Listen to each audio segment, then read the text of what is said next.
Hello guys, welcome to the channel. तो इस video में हमारा टॉपिक है फीड फॉरवर्ड कंट्रोल सिस्टम। तो हम पढ़ रहे थे होम्योस्टेसिस, और होम्योस्टेसिस में हम देखे थे कि 3 कंट्रोल सिस्टम होता है। उनमें से तीसरा है फीड फॉरवर्ड कंट्रोल सिस्टम, बाकी 2 है पॉजिटिव फीडबैक और नेगेटिव फीडबैक कंट्रोल, जो कि हम पिछले वीडियोज़ में एक एक करके पढ़ा चुके हैं। तो फीड फॉरवर्ड कंट्रोल सिस्टम क्या है? इसमें स्टिमुलस के अलावा ही ज़रूरत नहीं होता है स्टिमुलस के यहाँ पे। तो पहले दोनों में क्या था, एक में था नेगेटिव में स्टिमुलस अगर इंक्रीज़ करता है, कोई पैरामीटर अगर इंक्रीज़ करता है तो वो नेगेटिव फीडबैक कंट्रोल वो उसे डिक्रीज़ करवाता है, उल्टा दिशा में, ऑपोजिट दिशा में इफेक्ट दिखाता है। और पॉजिटिव फीडबैक वही स्टिमुलस को वही इंक्रीज़ को और भी ज़्यादा एम्पलीफाई करता है। और फीड फॉरवर्ड कंट्रोल में कोई स्टिमुलस का ही ज़रूरत नहीं होता है, विदाउट स्टिमुलस इफेक्ट दिखाता है। तो इसीलिए फीड फॉरवर्ड कंट्रोल सिस्टम को एंटीसिपेटरी कंट्रोल सिस्टम भी बोला जाता है।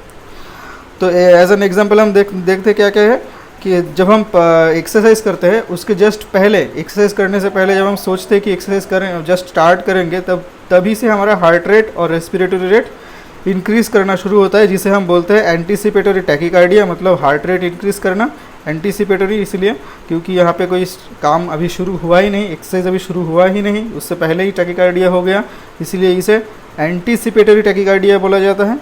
और रेस्पिरेटरी रेट इंक्रीज़ को टैकीपनिया बोलते हैं, और क्योंकि ये एंटीसिपेटरी है तो इसलिए ये एंटीसिपेटरी टैकीपनिया बोलते हैं इसे। तो पहला एग्जांपल ये हो गया। और दूसरा एग्जांपल है हमारा बॉडी टेम्परेचर रेगुलेशन। हाइपोथैलेमस जो हमारे जिसे हम मास्टर ग्लैंड बोलते हैं, हाइपोथैलेमस में बहुत सारे न्यूक्लिय होते हैं। तो उनमें से एक न्यूक्लिय होता है बॉडी कंट्रोल रेगुलेशन के लिए, बॉडी टेम्परेचर रेगुलेशन के लिए। तो जब हम कोल्ड एक्सपोजर में कोल्ड एनवायरनमेंट पे हम एक्सपोज होते हैं, तब हमारा आउटर टेम्परेचर हमारा स्किन का टेम्परेचर, जिसे हम शेल टेम्परेचर भी बोलते हैं, शेल टेम्परेचर बोला जाता है स्किन टेम्परेचर को, तब वो डिक्रीज़ करता है, फॉल करता है, क्योंकि वो बाहर एक कोल्ड एनवायरनमेंट में एक्सपोज्ड है। तो उस टाइम पे हाइपोथैलेमस एंटीसिपेट करता है, क्योंकि बाहर का टेम्परेचर कम है तो शायद अंदर का टेम्परेचर इंटरनल ऑर्गन्स जो हमारा है, विसरल ऑर्गन्स का टेम्परेचर भी डिक्रीज़ कर सकता है। तो ये तो सही नहीं है, क्योंकि बॉडी का इंटरनल ऑर्गन का टेम्परेचर 37 डिग्री जो बॉडी टेम्परेचर है उसमें रहना बहुत ज़रूरी है, क्योंकि उनके अपने अपने काम हैं और वो काम अपने वही ऑप्टिमम टेम्परेचर में ही हो सकता है। इसीलिए हाइपोथैलेमस एंटीसिपेट करता है कि शायद कोल्ड टेम्परेचर भी फॉल कर जाएगा, तो इसलिए शिवरिंग होता है। शिवरिंग की वजह से टेम्परेचर बॉडी हीट जनरेशन होता है, ऐसे हमारा बॉडी टेम्परेचर को मेंटेन होता है, कंट्रोल रहता है। और यही मेकनिज़म है हमारा कोल्ड एक्सपोजर में शिवरिंग का, कि हाइपोथैलेमस का एंटीसिपेटरी कंट्रोल सिस्टम होता है बॉडी टेम्परेचर रेगुलेशन में, जिसके वजह से शिवरिंग होता है। और तीसरा एग्जांपल है हमारा जो सेरिबेलम है, सेरिबेलम उसका कंट्रोल, मोटर कंट्रोल जो है वो होता है एंटीसिपेटरी कंट्रोल। एक फीड फॉरवर्ड सिस्टम का एक बहुत ही अच्छा एग्जांपल, जैसे मान लो तुम कभी गाड़ी चला रहे हो और सामने अचानक से कोई एक कुत्ता या फिर कोई गाय आ गया, तो तब हम ऑटोमेटिकली ब्रेक को अनइंटेंशनली ब्रेक को हम दबा देते हैं, ब्रेक के ऊपर पैर दब जाता है ना।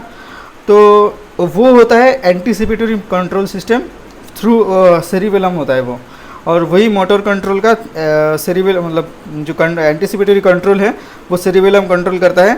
तो वो एक एग्जांपल होता है फीड फॉरवर्ड कंट्रोल सिस्टम का। तो cerebellum always thinks about the future. इससे हम एग्जांपल यही पाते हैं कि cerebellum always thinks about the future, कि वो एंटीसिपेट करता है शायद हम उसे हिट कर देंगे, वो कुत्ता या फिर गाय को जो अचानक से सामने आया, तो उसके पहले ही वो इसने अपना काम दिखा दिया, एंटीसिपेटरी कंट्रोल जो होता है।